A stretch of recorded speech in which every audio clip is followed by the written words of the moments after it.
Hello and welcome to Hank's Yarncast. My name is Casey. I'm the owner and operator of Hank's Yarn Parlour in Belfast. And thank you so much for joining me. You're very welcome here, just where I talk a little bit about what's new in the shop and what I've been knitting or crocheting on. So I guess we'll get right into it. I'm really excited to share with you some new hand-dyed yarn that's come in. Well, it's a brand that I normally carry. So this is Inspiring Yarns, which are a local dyer. They would have been formerly Giddy Ant Yarns. You might know them by that name if you live in Northern Ireland. If you live in Northern Ireland, you've probably heard of Inspiring Yarns anyway.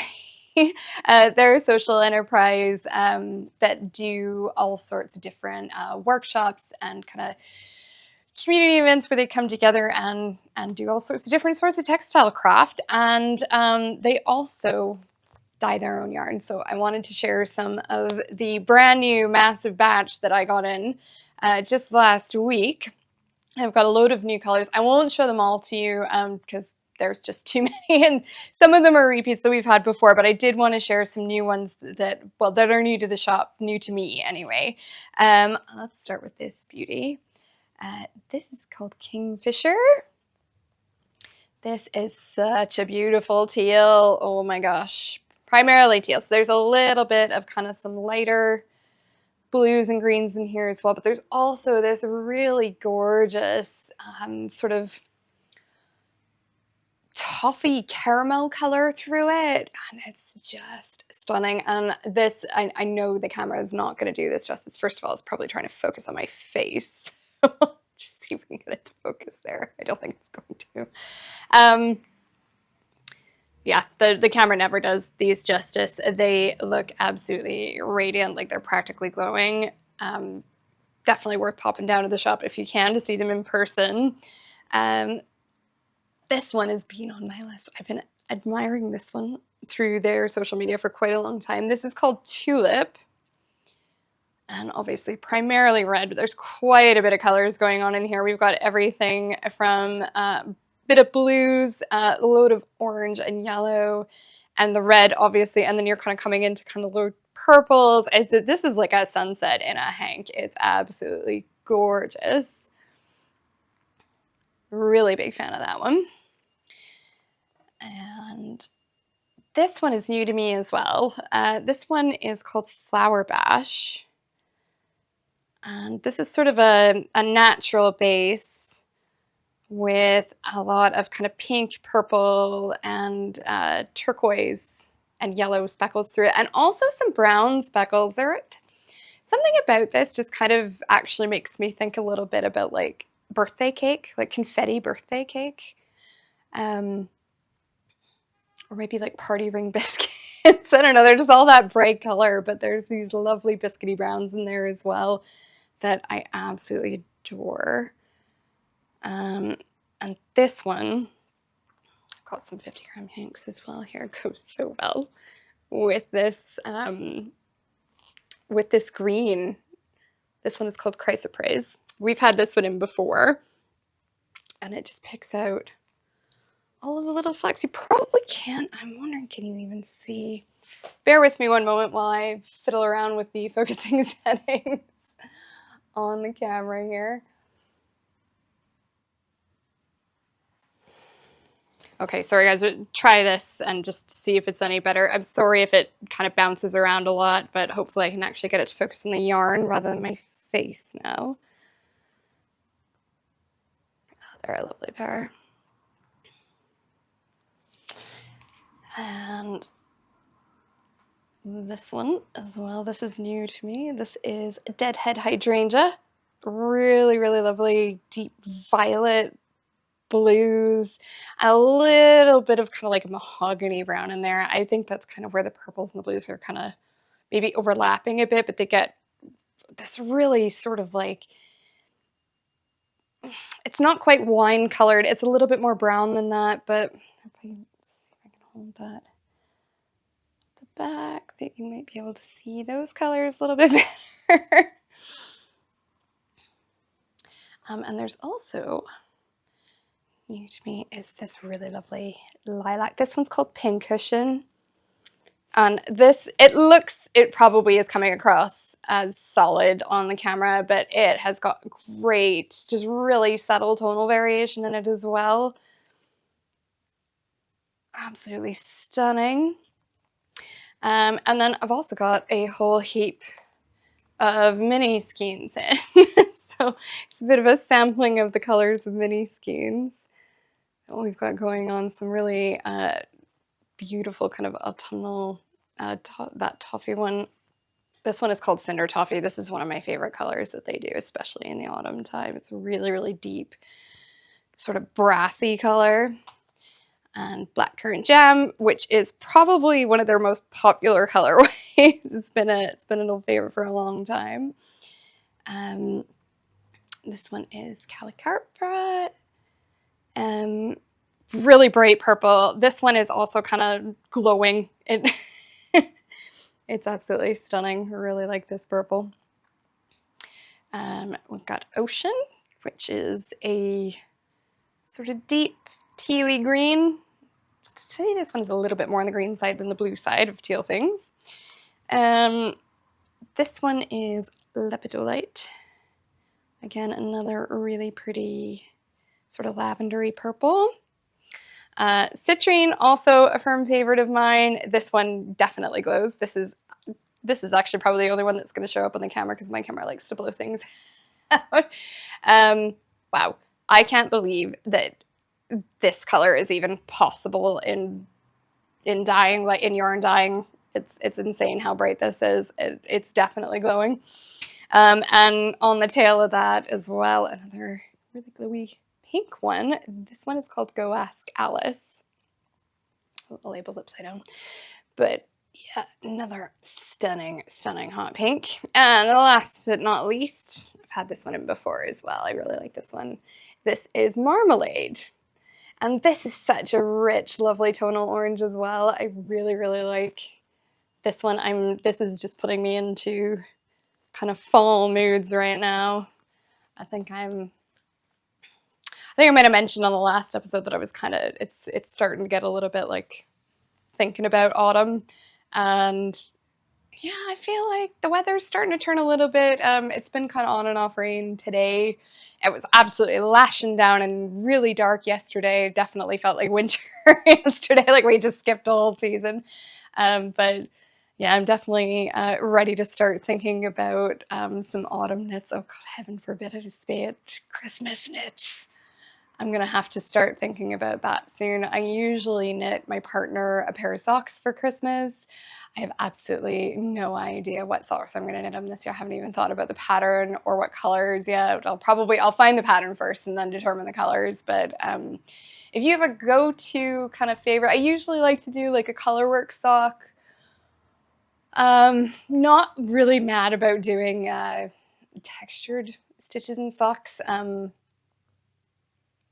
I just find that I think the color work for me just goes a little bit quicker, and I'm on a little bit of a time crunch right now. I don't really fancy making him any kind of sock that requires too much thought in the sort of stitches. But yeah, it's kind of on my radar. If you have any kind of favorite color work sock patterns, do let me know in the comments. And I'll show you what else I've been working on since you saw me last. So I think, what had I started last time? I think the last time I had just started my Franny Granny Square pullover. Just a bit of a mouthful, that name. And I think I had said at that point that I had all the squares and the little triangles done. I didn't get much farther. I have got about half of them joined together. So this is sort of like the front half of the yoke. There's another kind of square and triangle here that go with the shoulders, and then there's kind of this whole section again meets up at the back. So this is probably not quite half of the yoke, but I'm afraid that is about as far as I got on it because I got a couple of commissions in the meantime. I do think I mentioned on the last podcast about the Cardigan commission for a dear friend of my very lovely cousin, Susie. And yeah, I'm afraid, I hope next time I'll have a little bit more to talk about with this. Before I move on, I do want to address one thing. I don't know if it's just me and where I'm looking for patterns. I normally, like, my go-to when I start looking for patterns is Ravelry all the time. And I noticed on there when I was looking for a crochet garment, this has never, I won't say it's never happened to me in knitting patterns before. You do come across it, but I just found an overwhelming amount of the crochet patterns that are available on there, whether they're paid or they're free, don't give you specific yardage or meterage of yarn for the size of garment that you're looking to make.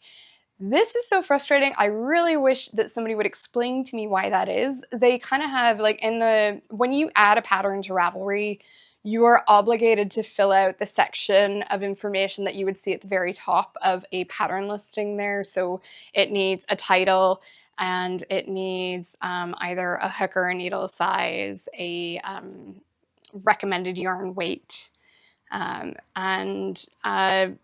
meterage. And that meterage can be kind of anywhere from like X to Y sort of thing. It could be anywhere 300 to 1200 yards. You can kind of insert a range in there. If there's only one size, then you can kind of put, approximately 300 yards for this hat or what have you. So they all have the range on there, but because the sizes are so varied, obviously, like if you get 8 different sizes of one garment, it's going to vary quite a lot, the amount of material that you needed. And they're only putting the range on there.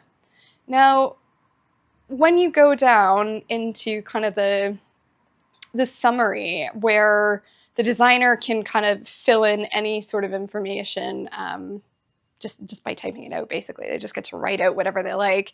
Most of those, in knitting land, the designer will put kind of specifically for each size the approximate yardage, or at least the weight.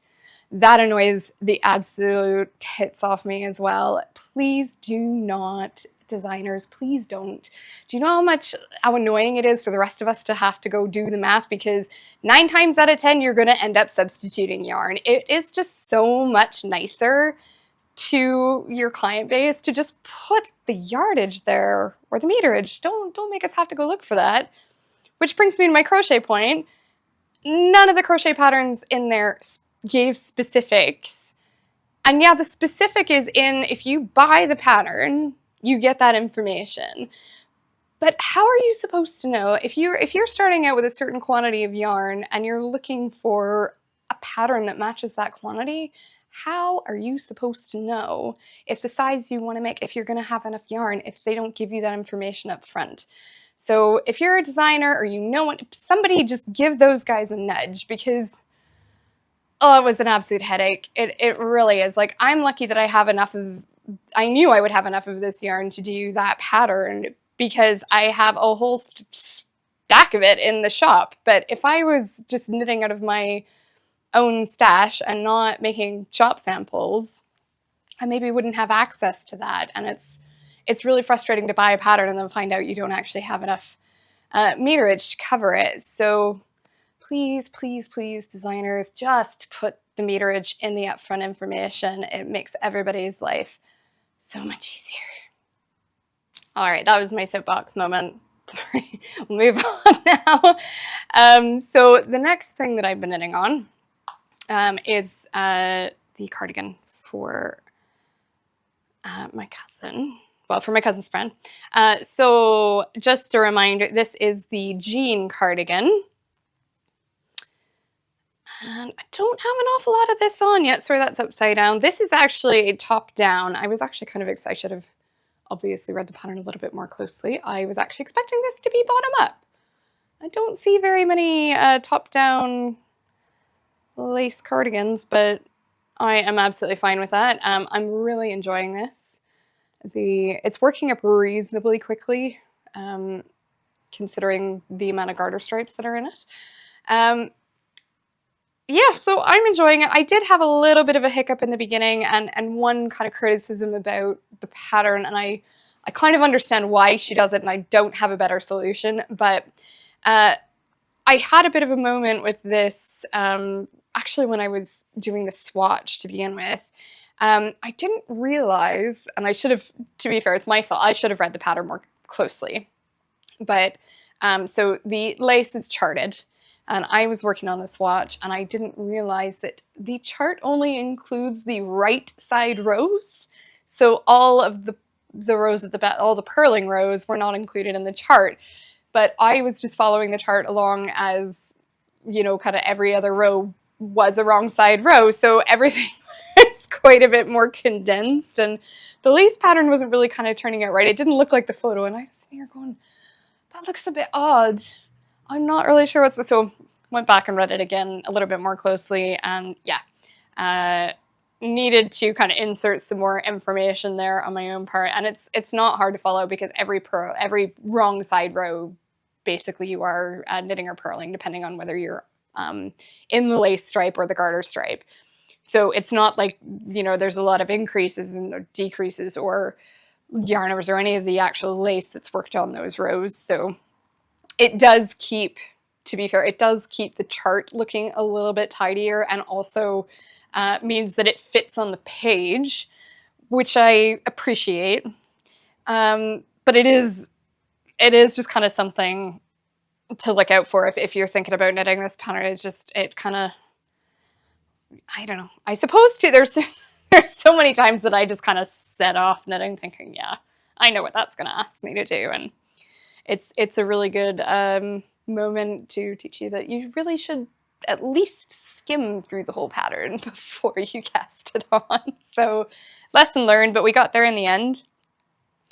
And yeah, it's coming along quite nicely. This is Rosario's for Merino for Us in the denim colorway. This is actually, they don't actually name their colors. I just kind of give them names for what they look like. This is color 13. And yeah, so this, yep, just kind of working away on the, it's worked all in one piece. So back, and there's kind of like a sleeve cap. There's, it's raglan shaping, and then the fronts. So we're just working on getting sort of all the yoke increases, but I guess it should kind of sit something like that. It's not going to sit like that on me because Julie is tiny, a lot smaller than I am, but happy enough with the progress on that since a month ago, which doesn't seem like an awful lot, and for me it's not. However, there has been one more thing taking up an awful lot of my knitting time. I got another commission, and a really kind of wild one. Not something that I've done before, not something I was expecting to get either, and it just kind of was so outrageous that I could not say no to it. And you'll never guess what it is. And it's not quite finished. It does have a few kind of finishing touches to go, but it's as close as I've got to a finished object for you guys this time. But are you ready for this? Guys, look at this. It's a balaclava, but it's a fish. So I had a gentleman get in touch with me about knitting, making him a balaclava for a circus performance, believe it or not. So he had sent me kind of some reference photos of, just things that he had seen online.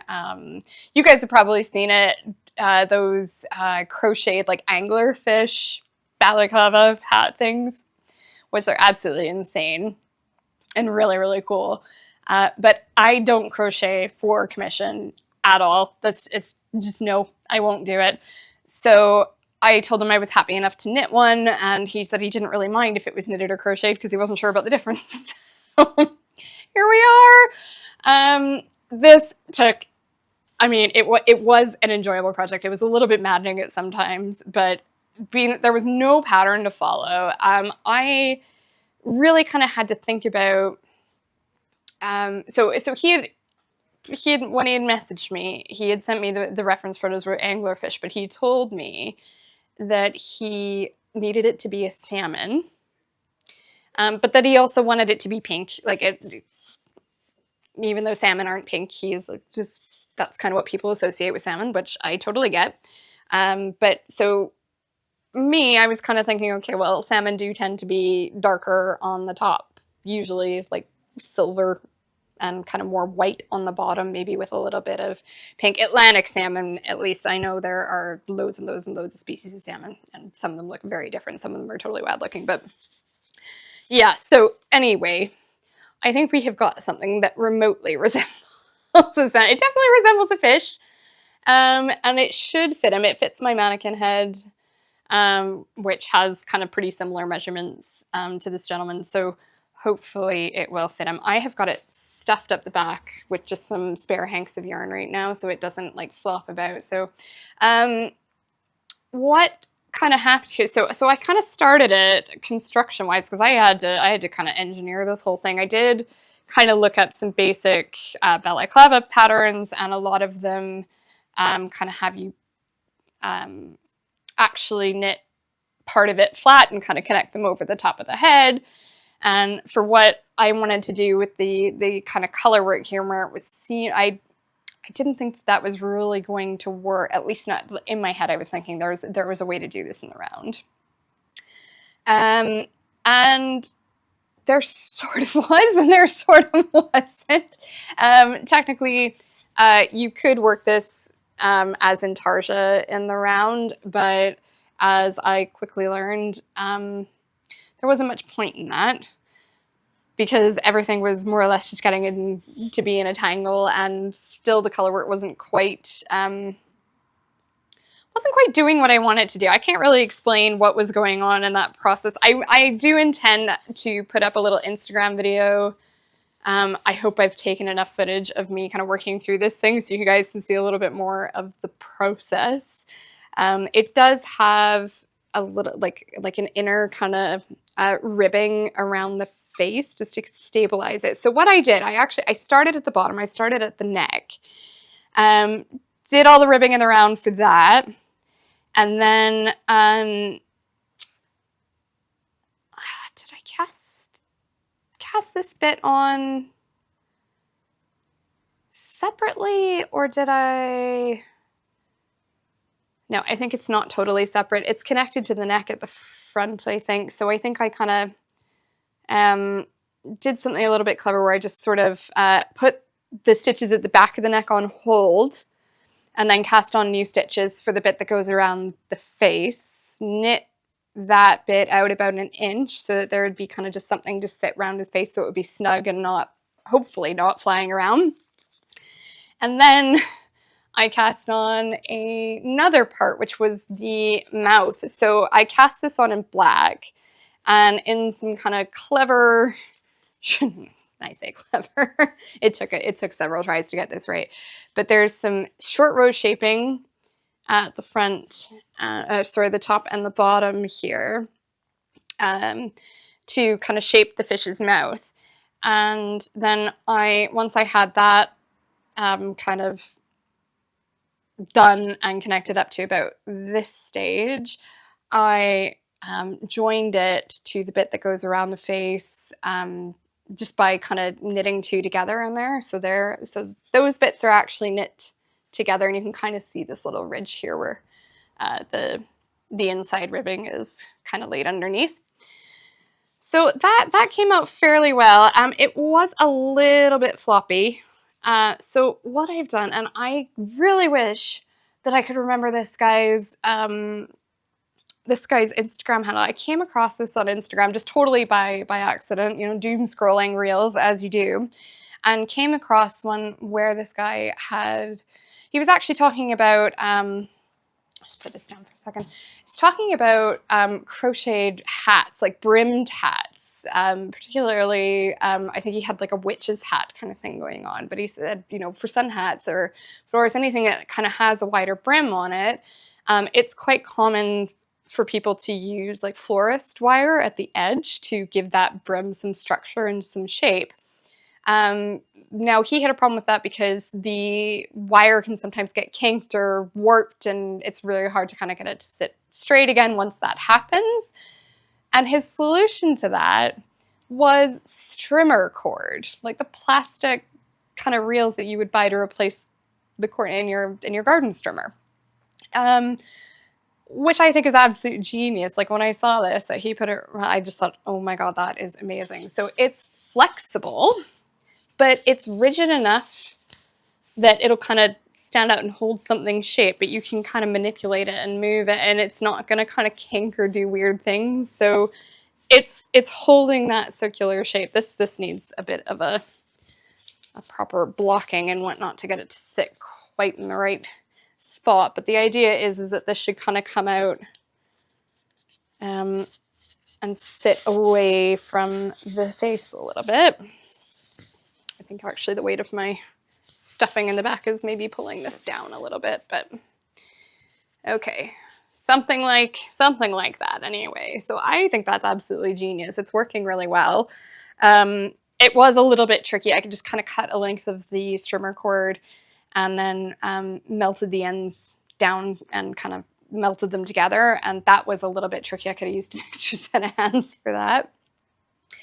And then the fins are kind of picked up and knitted. I used as a reference for those and kind of the general shaping of the hat, although this took a lot of trial and error as well, because just trying to figure out how that was going to sit at the back of the head. I really wanted it to sit kind of more upright, if you know what I mean. We didn't want it flopping off the back of the head, and it looks all kind of lumpy and goofy at the moment because I've got yarn stuffed into it. But I think what I'm going to do is run some more strimmer cord. So what I ended up doing in the end, rather than knitting it in the round and doing the intarsia for the sake of kind of a half and half color thing, I ended up knitting both sections flat and then seaming them together, and that actually was so much less of a headache. But I'm going to run some more of that cord, just kind of to give it a little bit of almost like boning in a corset, just to kind of give it a little bit more structure and make sure that it stays upright. And it's possible then that I won't even need the stuffing, maybe. We'll see. And then I just crocheted the eyes as well onto, just made kind of little rounds and sewed those on. So I think it's looking fairly fish-like. I still have a little bit of, I've just been weaving in yarn. Some of the leftover pink from the bottom is going in the top, and some of the darker pink in the top will go in the bottom. And I've just been kind of weaving that in and out in a random kind of spotty pattern to kind of at least mimic this sort of spotty pattern on a salmon, I suppose. So just about finished with this one. I've got another week before the deadline on this one, but I'm going to be away in Krakow all weekend, so I just wanted to get as much of this done as possible, and then when I'm back on Wednesday, finishing touches, last of the blocking, and then should be ready to go. So yeah, that's what has been just, it's been a wild ride for the last 3 weeks getting this guy up. It's been fun, but it has also been a little bit frustrating at times. So I'm really glad that I took this on. Don't know that I would want to do another one. So yeah, a little bit of a shorter episode today, I think, but that is everything that I have to share with you guys this time. Hopefully next time we'll have a little bit more of the crochet jumper done. I'm hoping that you'll get to see some more of the colors that are coming for it by next time. And also I'm really hoping to have a good swag of the other, that blue cardigan done as well. So fingers crossed. And as I said at the beginning, if you do have any recommendations for sock patterns, do let me know below in the comments. And thanks so much for joining me. If you've enjoyed your time with me today, even though, sorry if it seems a little rushed, please do hit the like button and hit subscribe down there as well, so that you know when the next video comes out. And thanks so much for joining me. I'll see you next time.